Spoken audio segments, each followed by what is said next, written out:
Peace and Pan-Africanism, brothers and sisters. Peace and Pan-Africanism, brothers and sisters. Peace and Pan-Africanism. Happy Kwanzaa, day 4. Good Garvey Day to the queens. Good Garvey Day to the kings. Good Garvey Day to the elders. Good Garvey Day to the youth, to the babies, to the activists, to the revolutionaries, to the mothers, to the fathers, to the scientists, the scholars, the organizers, the nation builders. This is your big brother, Dr.UMAR Ifatunde. Tonight, we're going to have a very serious conversation on Clubhouse. Tonight, we're going to have a very serious conversation on Clubhouse. Tonight, we're going to talk about a topic that Black people don't like to talk about. Many of us are uncomfortable with it. Many of us are insecure about it. Many of us are guilty of it. Many of us have been victimized by it. And I'm going to talk about it because my job as a revolutionary psychologist, my job as a revolutionary organizer, my job, my responsibility as the #1 personality in the global Black consciousness and Pan-African movement, my job is to force conversations that a lot of us don't want to talk about. My job is to force the conversations that a lot of us don't want to talk about. So tonight at 9 o'clock on Clubhouse, the handle is at Dr.UMAR Ifatunde. Tonight, we're going to talk about light skin supremacy, dark skin supremacy, mixed race supremacy. That's right. We're going to talk about being too dark as an African. We're going to talk about being too light as an African. We're going to talk about not being Black enough because your mother is white or your father is white. We're going to talk about skin color prejudice in the African community. We're going to talk about skin color prejudice in the African community, and I don't want none of you to hold back. Be respectful with your comments, but I don't want you to hold back. Did you grow up in a family where you was too dark? Where your aunts and uncles always chose your light-skinned brothers and sisters or your light-skinned cousins, and you always seemed to not be around when they went out? Do you remember your grandmother looking at the ears of the newborn grandchildren to see how black they were behind the ears, to see if this would be a dark-skinned grandchild or a light-skinned grandchild? Did you ever have a parent who made a prejudiced comment about your skin color? I remember my biological father. I remember as plain as day. We were driving in the car one day with my biological father, who happens to be a light-skinned Black man with green eyes. I remember him ask me in the car, why was I so dark? I remember that. I was about, I don't know, elementary school. But my father asked me, why was I so dark? He asked us, my mother's children, why did y'all have to be so dark? So I know that there's light skin supremacy in our community. There's also dark skin supremacy. There are Africans who will reject. There are Africans who will reject Africans if they not dark enough. We got a dark skin supremacy. We got folks who say, if you're not as Black as me, you ain't worthy to be called an African. We got to talk about this conversation. The most honorable Marcus Garvey, said the prejudice within the African race exceeds the prejudice directed towards the African race. Would you agree with that? Do you agree with Mosiah Garvey? Do you agree with the Honorable Marcus Garvey when he said the prejudice amongst African people, the prejudice we have amongst us is worse than the prejudice directed towards us by outside groups? Would you agree? I would agree. I would agree.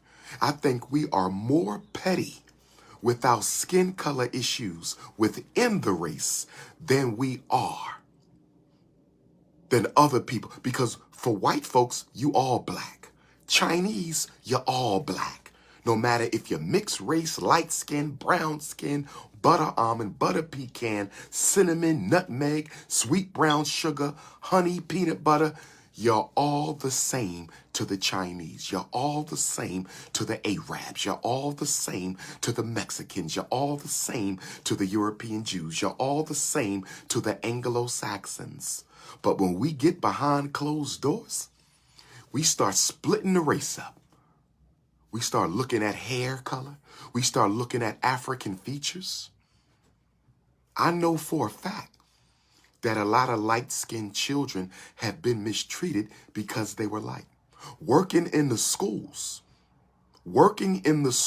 I can remember light-skinned girls being jumped and beat up elementary school, middle school, high school. This is as a school psychologist, my 25 years in this work. The light-skinned girls were always the ones getting beat up after school. You know why? Because the black boys were more interested in the light-skinned girls than the dark-skinned girls. And why were the black boys, 5th grade, 6th grade, more interested in the light-skinned little girls than the black girls? You know why? Because their mothers, that's right, black woman. That's right, black woman. That's right. The nonverbal messages that black mothers and fathers send to their sons about black beauty indoctrinates them to believe that the light-skinned girls are prettier. And since the light-skinned girls are prettier, the light-skinned girls had to get their asses beat. The light-skinned girls had to suffer the punishment for a black community that teaches its sons that beauty is based on skin tone. The black mother, the black father have taught the black boy that beauty is based on pigmentation. Beauty is based on melanin. This is what we taught, and we still teach it. And if you're going to argue that we don't teach it, how does a 3rd grade boy, how does he know at 3rd grade, 2nd grade, dark skin is ugly and light skin is pretty? And no disrespect to the hip-hop community. No disrespect to the hip-hop community. But if we are going to be honest, Sean Carter, Jay-Z, I'm a fan.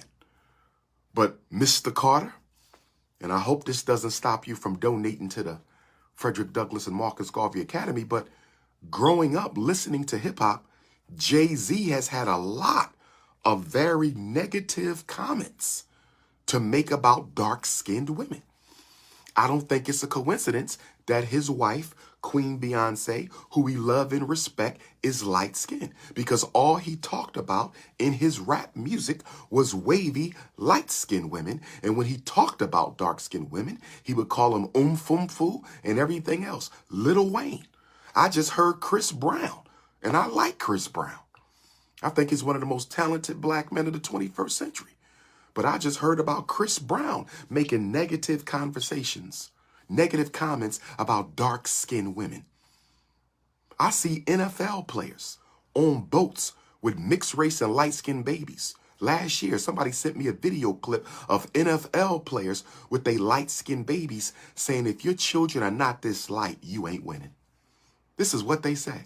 If your children are not this light, you ain't winning. So tonight, brothers and sisters, tonight on my Clubhouse, we're going to have a positive family. We are family. Africans in Africa, Africans in America, Africans in Canada, Africans in Europe, Africans in Asia, Australia, the South Pacific, Central and South America, the Caribbean. We are family, and we're having a family conversation tonight on Clubhouse. We're going to have a family conversation. And then some of you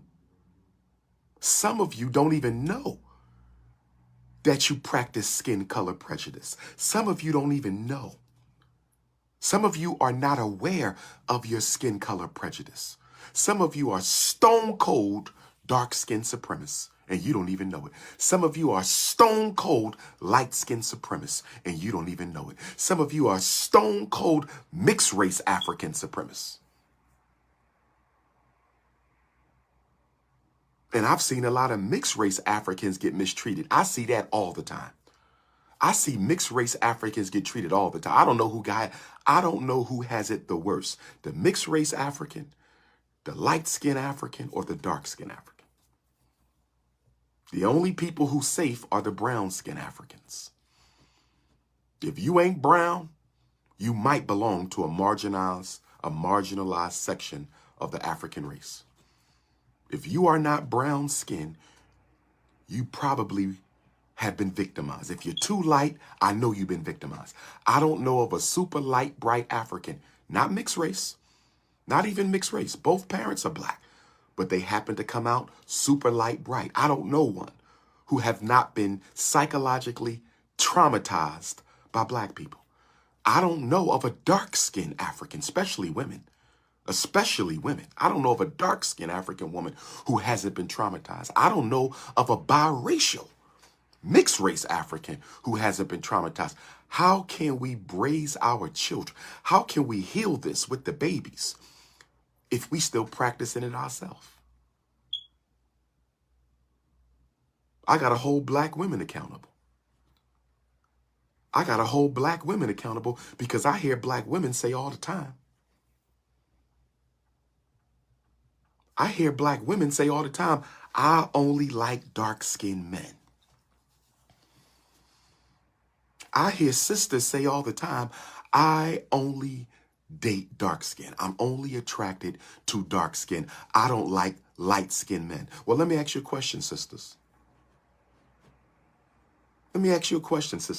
If you only date dark-skinned men, let me ask you a question, sisters. We're going to talk about this tonight in Clubhouse. And don't be no cowards. Don't be no cowards now. I want you to join in and let your voice be heard tonight. But let me ask my sisters this. If you're only going to date a dark-skinned man, if a black woman is only going to date a dark-skinned man, how can you get mad at brothers for saying they only want light-skinned, wavy-hair black girls? Is that not a contradiction? Is it not a contradiction for a black woman to say, I only want a dark-skinned man, but get mad at black men who only want light-skinned women? You cannot play both sides of the fence. If black women want black men to stop putting light-skinned sisters on a pedestal, you need to stop putting dark-skinned men on the pedestal. All black men are worthy of your attention, worthy of your honor, worthy of your love and support. And brothers, we are out of control with the light and the mixed race. Most scholars in the black conscious community have light-skinned women. You're not going to convince me that that is a coincidence. Most scholars, elders, or fake woke YouTubians, most scholars in the conscious community, whether they be elders or fake woke YouTubians, have light-skinned women. Do you want me to believe that there's not enough dark-skinned women to go around? Or are we deliberately selecting out for skin color even when we claim to be woke? Do you want me to believe, black brothers? Do you want me to believe, black brothers, that it is purely a coincidence that so many of us who claim to be woke, so many of us who claim to be conscious, is it a coincidence that so many of us end up with the lightest women you can possibly find? Lord have mercy. Lord have mercy. Is it a coincidence that Michael Jordan married Juanita, black woman, divorced her and ran to a white Cuban? Was that a coincidence? Dave Chappelle, Chinese woman. Now, I know we're getting into the interracial. I don't want to get into interracial relationships. We want to stay with skin color tonight. Skin color tonight. What about when you hear black people say, oh, she has pretty eyes? One light-skinned black girl in a sea of chocolate. One light-skinned black girl in a sea of chocolate. One light-skinned black girl in a sea of chocolate with green eyes.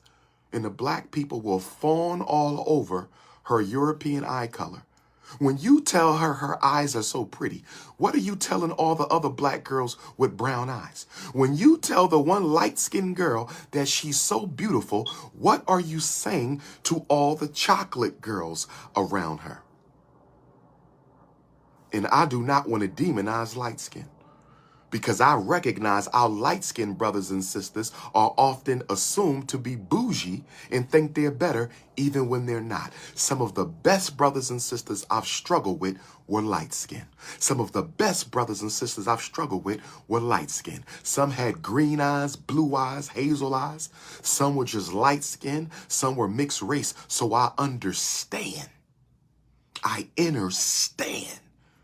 I overstand. But I also see when a dark-skinned woman walks into a room with light-skinned and brown-skinned queens. Because I'm a social scientist. I'm trained to observe human behavior. I see when a dark-skinned sister, a richly melanated sister, who is the closest thing to God in this universe.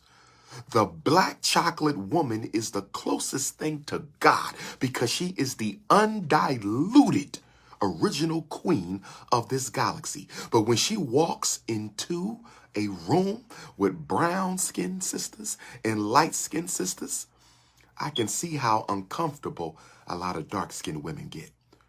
And I can see how sometimes the light-skinned sisters will give each other an eye.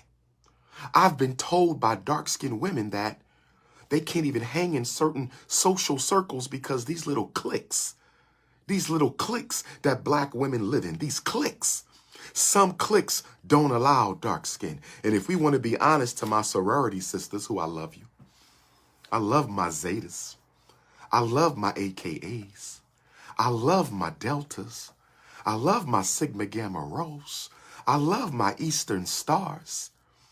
But let's be honest. Let's be honest. The Black Greek sorority and fraternity, and I respect them all. Kappas, Qs, Sigmas, Alphas, Iotas, Grooves. I love all the brothers. I love all the sisters. Shout out to all the black fraternities and sororities. But are we going to sit here and act like the black fraternities, the Divine Nine? We cannot sit here and act like the Divine Nine did not help to institutionalize skin color worship in the black community. We cannot sit here and act like the Divine Nine, black Greek fraternities and sororities, did not help to institutionalize skin color worship in the black community. And some of them still do. And some of them still do. When I travel to the different black colleges, when I travel to the different white colleges, when I travel to the different black colleges, when I travel to the different white colleges, I am still told by undergrads. In the 21st century, 400 years later, I'm still told by undergraduate Africans, Doc, I can't join that fraternity. I'm too dark. I can't join that fraternity. I'm too light. I can't join that fraternity. I'm too dark. I can't join that fraternity. I'm too light. I can't join that sorority. I'm too dark. I can't join that sorority. I'm too light. So tonight on Clubhouse, we're going to expose it. We can't heal.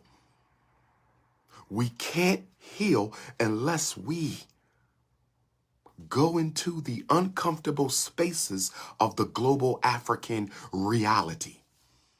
We can't heal if we don't deal with the issues that affect us. I'm going to bust the door open because I'm Ogun, brothers and sisters. I'm Ogun. I got to kick the door open. Ogun. I got to kick. I'm cutting all the self-hate. I'm cutting all the self-hate out of your heart. I'm going to make you destroy the inner. I'm going to make you crucify the inner coon. That's what revolutionary Pan-Africanism is. That's what Pan-African nationalism is. It is all Africans for all Africans. We rise together or we don't rise at all. I want a unified race.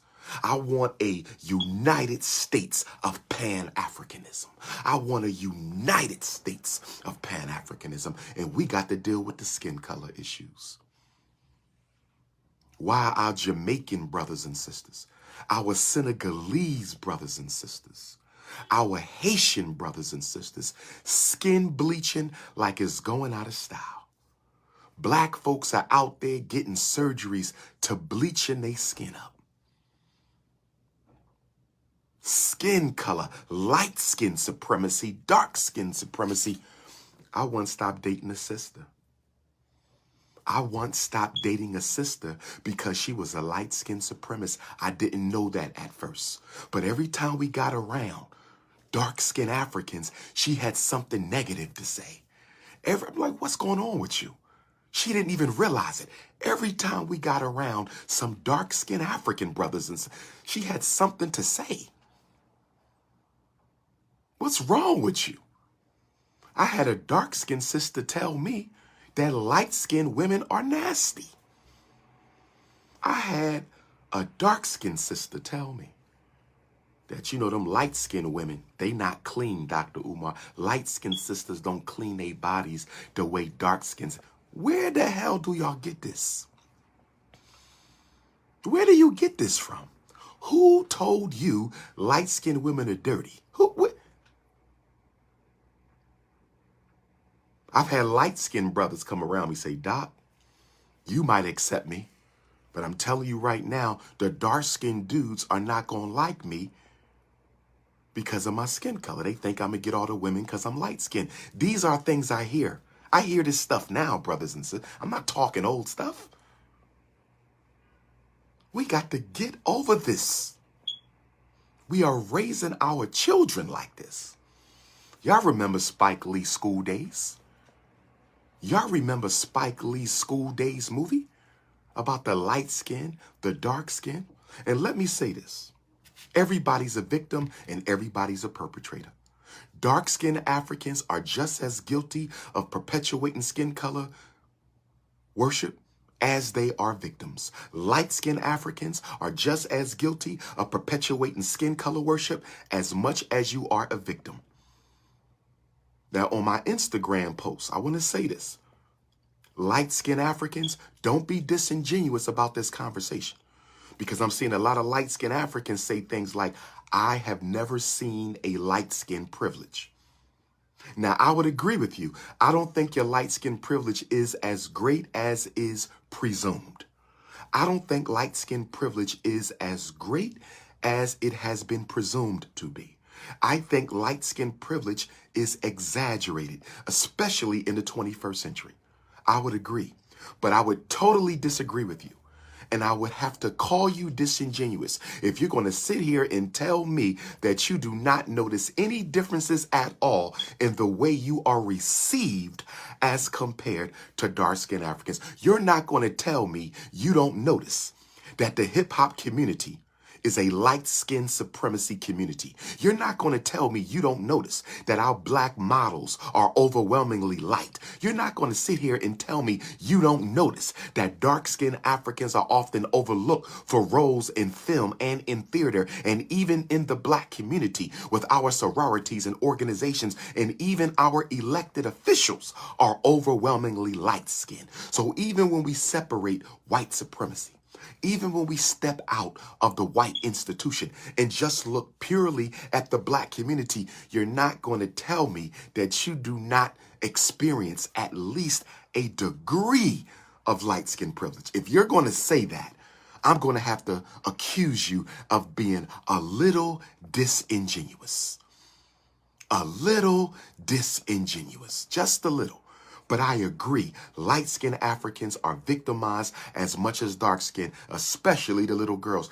I don't know who has it worse, a chocolate princess or a light-skinned princess. I don't know who has it worse, because the chocolate princesses, they don't get beat up, but they get verbally assaulted their entire school career. The little chocolate girls don't get beat up, but they get verbally assaulted. They get called African booty scratchers. You're black and you're ugly. And don't let them have natural hair. Don't let them have natural hair. Don't let them have natural hair. So the dark-skinned girls are verbally abused. The light-skinned girls are physically abused. I said the dark-skinned girls are verbally abused and the light-skinned girls are physically abused, which takes me to the brown paper bag community, which takes me to the brown paper bag community. And for tonight's conversation on Clubhouse, we're putting black people in 3 groups. For the purposes of tonight's Clubhouse conversation, there are 3 groups: dark-skinned Africans, light-skinned Africans, brown skin, dark brown, light. Let me describe. This is the definition we're using, because when you call in tonight on my Clubhouse at 9, when I bring you on stage, I need you to introduce yourself with your location. Are you American African? Are you a continental African? Are you caller from Ghana, Jamaica, West Philly, Oakland, Chicago, Detroit, Atlanta, D.C., Baltimore, Jackson, Mississippi, Little Rock, Arkansas, Des Moines, Iowa, Milwaukee, Wisconsin? Are you joining us from Birmingham, England, Luton, Wolverhampton, Manchester, Paris, Austria, Germany? Are you dialing in from South Africa, from Liberia, from the Congo? Are you joining us from the Mexican African community or the Brazilian African community? You have to tell me where you're at, and then you have to tell me what your skin color is. For example, this is DR.UMAR, North Philly, dark skin African. This is DR.UMAR, West Philly, light skin African. This is DR.UMAR, South Philly, brown skin African, so I can understand your frame of reference, so the community can understand your frame of reference. For the purposes of tonight's conversation on Clubhouse, a light-skinned African, this is the definition, a light-skinned African is a lemon-colored to pale-colored African. These are the light brights. You must be light bright to lemon. If you are yellow to pale, you are a light-skinned African. If you are yellow to pale, you are a light-skinned African. If you can pass the brown paper bag test, but you are not yet yellow, if you can pass the brown paper bag test, if we hold up a brown paper bag to your face, if we hold up a brown paper bag, as you can see, if we hold up the brown paper bag, if you are this color or lighter, but not yet yellow, if you are this color or lighter, but not yet yellow, you are a brown African, brown skin. If you are this color, but not yet yellow, brown skin. If you are yellow to pale, light skin, and if you cannot pass the brown paper bag test, you are dark skin. That's how we are delineating for tonight's conversation. We want to expose it, destroy skin color prejudice in the black community, and unite. Let us honor all the colors of the African rainbow. Let us respect all the colors of the African rainbow. Let us see as beautiful all the colors of the African rainbow. I've had black men tell me that their mothers or fathers told them that the woman they wanted to marry. I've had dark-skinned Africans and light-skinned Africans tell me that they brought women home or men home to meet their parents. And after the meeting, their parents told them, she's too light for this family, or she's too dark for this family. He's too light for this family. He's too dark for this. We literally got families who worship light skin and don't want nothing dark in the bloodline. We got families who worship black skin and don't want nothing yellow in the bloodline. We got families who worship brown skin and don't want anything black or yellow in the bloodline. Was Marcus Garvey correct? Was the most honorable Marcus Messiah Garvey correct when he said the prejudice within the African family is worse than the prejudice directed at the African family? Was Garvey correct when he said the prejudice within the African family is worse than the prejudice directed at the African family? Brothers and sisters, we have to stop it. No true Pan-Africanist can be a light-skinned supremacist. No true Pan-Africanist can be a brown-skinned supremacist. No true Pan-Africanist can be a dark-skinned supremacist. The first color on the flag is red because it is the blood that makes you a member of this African family. The first color on the flag is red because it is the blood that makes you a member of this African family. And then we got to have a conversation with our mixed race Africans. Are y'all really down for the struggle? Or are you only black when it suits you? I got some mixed race Africans who are darker than non-mixed Africans. I know mixed race Africans who are darker than some light-skinned Africans. But yet you have a problem with them because they got a white mother or white father. They're not responsible for how they got here. They're not responsible for how they got here. They're not responsible for how they got here. And don't say we make too much of a deal out of skin color. I agree that we do. But don't use that as an excuse to not have the conversation. Because what I find is a lot of us are insecure. A lot of us are guilty of skin color worship. Guilty of skin color worship, and we don't want to have the conversation because we might inadvertently expose our subconscious beliefs. See, a lot of us don't want to talk about it because you're guilty of it. A lot of us don't want to talk about it because we're guilty of it, and you don't want to speak on it because you might inadvertently let out a subconscious prejudice comment against another group of African people. We will not be using the word mulatto on tonight's conversation. Mixed race African, I will accept biracial if you want. Mixed race African is more appropriate. You will not call nobody a mulatto or you will be thrown off of my club. Why? Why doesn't Dr.UMAR want Africans calling mixed race Africans mulattoes? The reason I don't want us using the word mulatto is a derogatory term. It's no better than nigger. The word mulatto is a derogatory term. It's no better than the N-word. It's no better than the N-word. When you call an African a mulatto, you're basically calling him a mixed race dog. You're calling him or her a mutt. We will not be using the word mulatto. And let me say this, as we get closer to the grand opening of FDMG.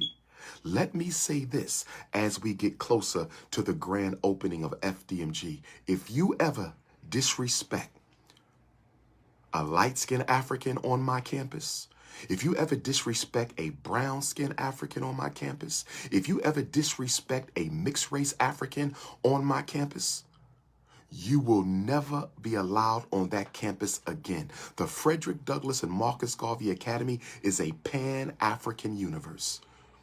The Frederick Douglass Marcus Garvey Academy is a Pan-African universe. All Africans are welcomed, whether they have one black parent or two, whether they be blue, black, purple, or light bright, whether they are mixed race or all-blooded African.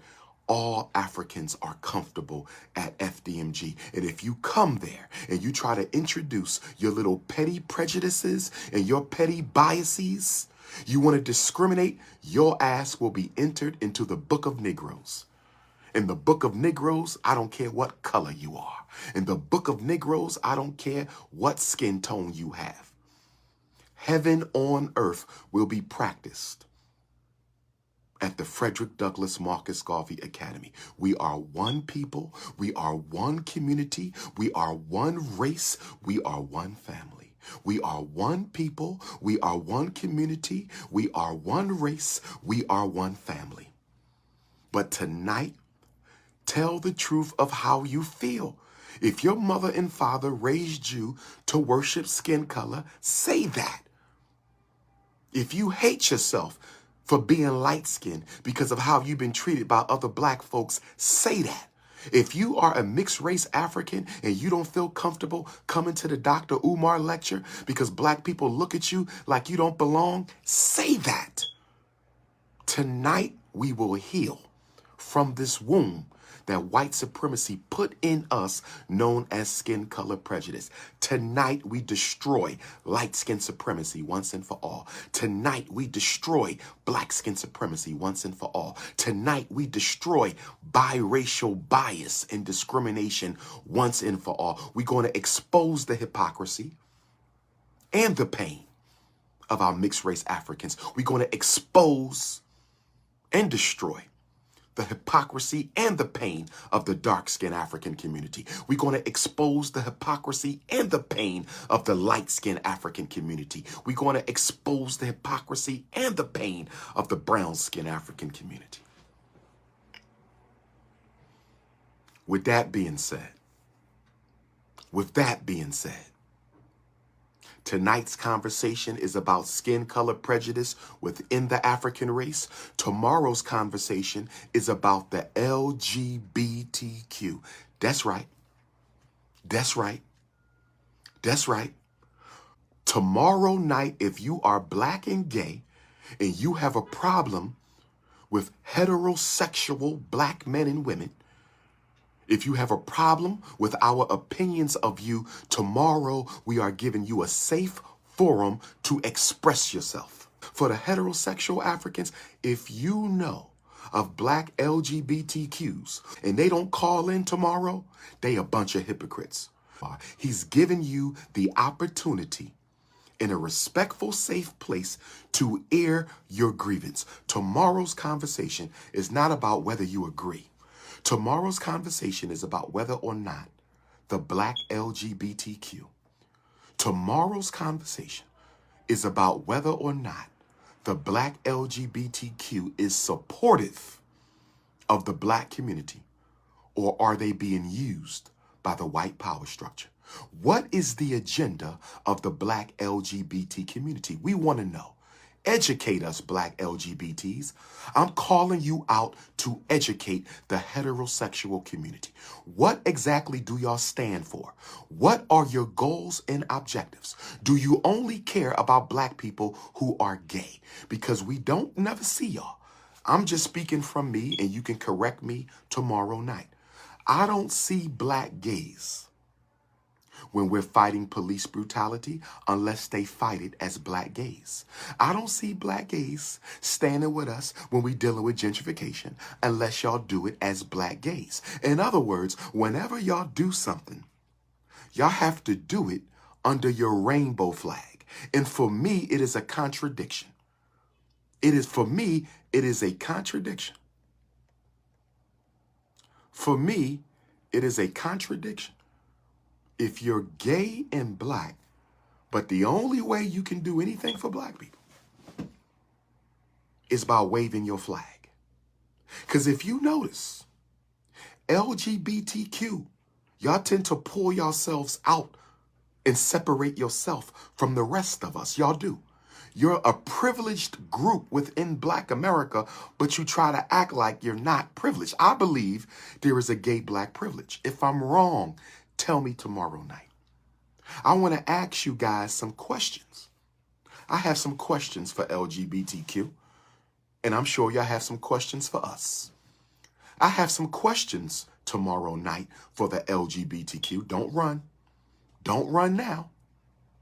Don't run now. This is your chance. Nobody's going to call you the F word. Nobody's going to call you the D word. Nobody's going to call you none of that. You will be respected. Yes, it will get emotional at times, but it will never be disrespectful, because I will snatch heterosexuals out the conversation. I will snatch LGBTs out the conversation. But, excuse me, time out. White people, this is not your conversation. Here we go again with the mayonnaise mafia. White people, I know I have white people who follow me. I receive a lot of positive mail from white people. But white people, this is an African family conversation. I need you to see your way out of it right now. This is not for white folks right now. This is not for white folks. My Clubhouse platform is only for Africans. We're trying to heal ourselves from what your people have done to us. You know why we got to have a light-skinned supremacy conversation?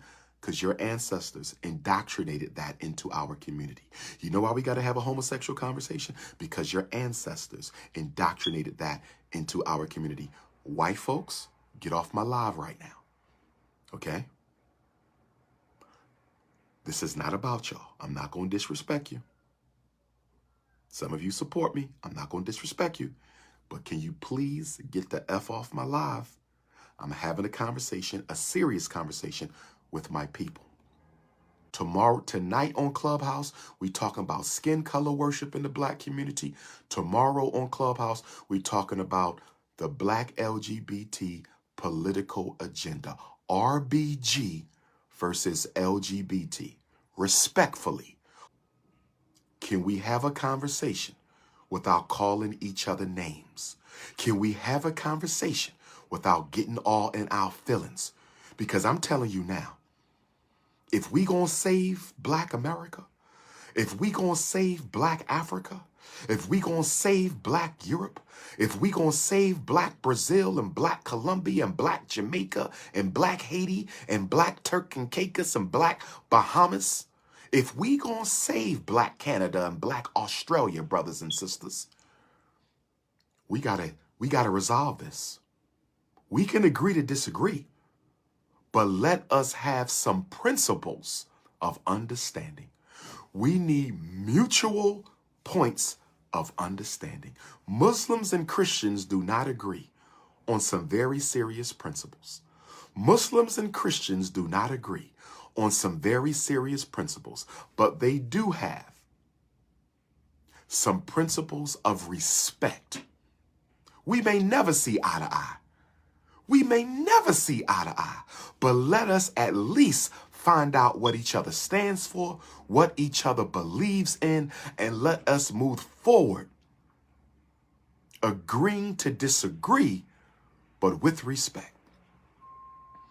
Because the LGBTQs were all on my Instagram under my posts talking about how can he lead this conversation as a heterosexual? What kind of question is that? Y'all want to kill the conversation. Y'all want to stop heterosexuals from talking about it. You don't want to be questioned about anything you do. And when somebody disagrees with you, they automatically hate you. Stop that bull crap. I'm asking you to man up and woman up. You are not innocent. All of us are victims and all of us are perpetrators. If all of us are victims and all of us are perpetrators, that means black LGBT are just as guilty as everybody else. You are not innocent. Cut it out. You are not innocent. Cut it out. So tonight, 9 o'clock, are you too black? Are you too light? Are you not dark enough? Are you too black? Are you too light? Are you not black enough? Does the woke community tolerate light skin supremacy? Does the woke community attack black skin Africans? Does the woke community have a problem with mixed race Africans? Do mixed race Africans think they better? Or are they just like the rest of us? Because I can tell you, having dated mixed race African sisters, they suffer like hell at the hands of their white families. Mixed race Africans might suffer worse than the rest of us behind closed doors because their white family will say whatever they want to say about black people right in front of their face, as you heard Barack Obama say.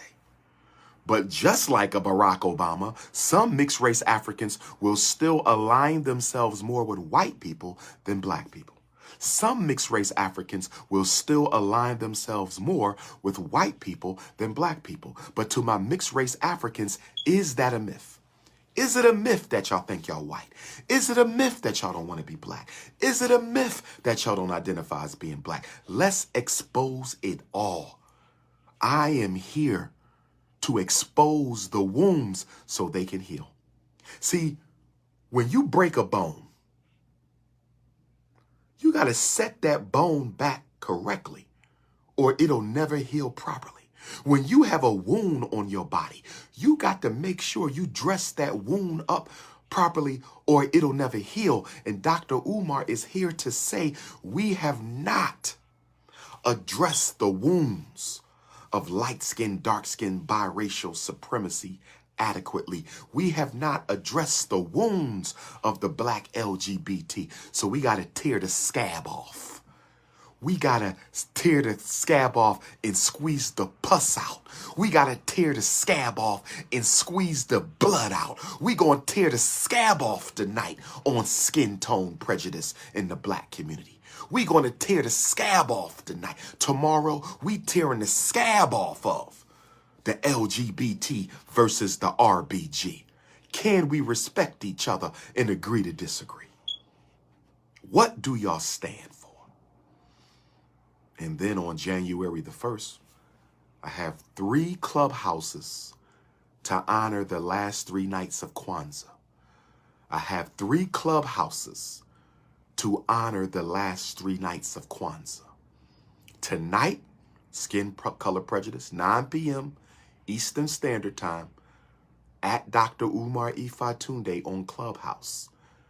At Dr.UMAR Ifatunde on Clubhouse. At Dr.UMAR Ifatunde on Clubhouse. Tonight, we dealing with Skin Color Prejudice. Tomorrow, we dealing with LGBT versus RBG. And on New Year's Day, we coming in. New Year's Day, we are talking about building a black power structure for the new year. That's right, brothers and sisters. That's right. Saturday night New Year's is about solutions. Saturday night New Year's is about solutions. January the 1st at 9 p.m., we are talking about building a black power structure. We know about the white power structure. We know about the Chinese power structure. Where is the black power structure and how do we build it? What are your ideas for economic liberation? What are your ideas for political liberation? What are your ideas for spiritual, academic, black family, black children, educational, gentrification, police genocide? New Year's Day, we dealing with the black power structure. We are having a think tank on New Year's night. We are having a think tank on New Year's night. We are having a think tank on New Year's night, a game-changing strategy session. If you have ideas, bring them to the tables on New Year's Day. We going into 2022 in a RBG blaze. We on fire for black liberation in 2022, brothers and sisters. I said we on fire. Should we start our own black cryptocurrency? Do we need an all-black cryptocurrency? Now, I understand we got some brothers and sisters who have started the black cryptocurrency. But you're going to have to break it down for me what you're doing. Dr. Umar needs to understand, overstand, and understand the cryptocurrency so I know how it works because I need more education. I'm humble enough to say that. I need more education, and I want to make sure the black cryptocurrency is being controlled by the black community, not a bunch of talented 10th bourgeoisie Negroes. Because I'm willing to sign on to a cryptocurrency, but I'm not going to do that unless I know exactly what's going on with that cryptocurrency and that I have some decision-making power over that cryptocurrency. Maybe we need our own Garvey coin. Maybe we need the Garvey coin. Maybe we need the Nkrumah dollar. Yes, brothers and sisters. Should we be trying to buy one of these 11 black cities for sale in the United States? Should we be trying to buy one of these 11 black cities for sale? Hell, Michigan only costs $900,000. H-E-L-L, Hell, Michigan, $900,000 for the whole city.